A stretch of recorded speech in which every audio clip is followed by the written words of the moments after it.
Bismillahirrahmanirrahim. Assalamualaikum warahmatullahi wabarakatuh. Perkenalkan, nama saya Farah Septariana, NIM 192111130. Di video ini saya akan mengulas kembali materi hukum perikatan Islam di Indonesia yang terdapat di semester 4. Materi yang pertama adalah pengertian hukum perikatan Islam, alasan diajarkan, dan sumber-sumber hukum perikatan Islam. Perikatan mengatur perilaku manusia dalam menjalankan hubungan ekonomi. Sumber hukum perikatan Islam itu dari Al-Quran, Sunnah, dan Ra'yu. Ada dua hal yang mendasari berlakunya hukum perikatan Islam, yaitu akidah dan syariah. Materi yang kedua adalah dasar berlakunya hukum perikatan Islam di Indonesia. Keberadaan landasan dalam suatu hukum itu sangat penting. Dengan adanya landasan, maka kedudukan hukum akan semakin kuat. Selain hukum perikatan Islam, terdapat juga hukum perikatan yang lain, misalnya hukum perikatan Barat dan hukum perikatan adat. Materi yang ketiga adalah karakteristik hukum perikatan Islam. Karakteristik hukum Islam ditetapkan untuk seluruh umat Islam dengan tidak melupakan sebuah aturan tentang kenyataan dalam setiap apa yang dihalalkan dan diharamkan.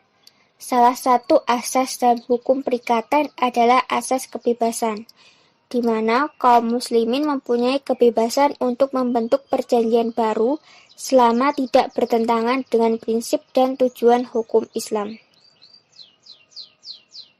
Materi yang keempat adalah pengertian unsur-unsur, rukun, dan syarat akad. Akad adalah suatu kesepakatan bersama baik secara lisan, isyarat, maupun tulisan yang dilakukan dua orang atau lebih untuk melakukan perbuatan hukum tertentu yang dibenarkan oleh syara. Sahnya akad harus ada pernyataan kesepakatan dari kedua belah pihak. Lalu bentuk akad itu dibagi menjadi tiga, yaitu akad pertukaran, kerjasama, dan pemberian kepercayaan. Materi yang kelima adalah bentuk-bentuk perikatan dalam kegiatan usaha satu, yaitu akad pertukaran dan akad kerjasama.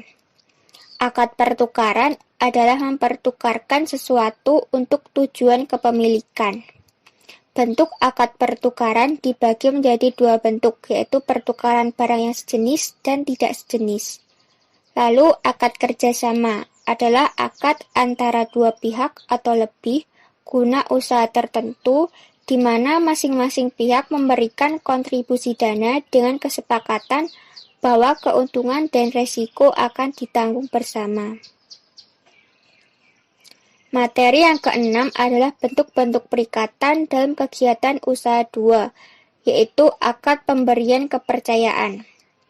Pemberian kepercayaan dalam dunia usaha dengan menggunakan nama orang lain untuk bertindak sebagai orang yang menjalankan akad. Dalam hukum Islam diperbolehkan melakukan pemberian kepercayaan ini karena merupakan bentuk tolong-menolong dalam kebaikan. Materi yang ketujuh adalah penggolongan akad.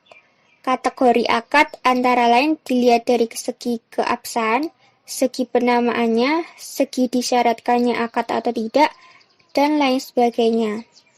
Tujuan dari adanya berbagai akad ini yaitu dapat memberikan manfaat.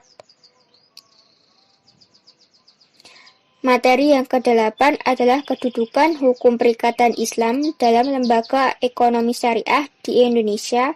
Yang pertama, ada bank syariah dan asuransi syariah. Materi yang ke-9 adalah kedudukan hukum perikatan Islam dalam lembaga ekonomi syariah di Indonesia. Yang kedua, ada pasar modal, reksadana syariah, dan Basarnas.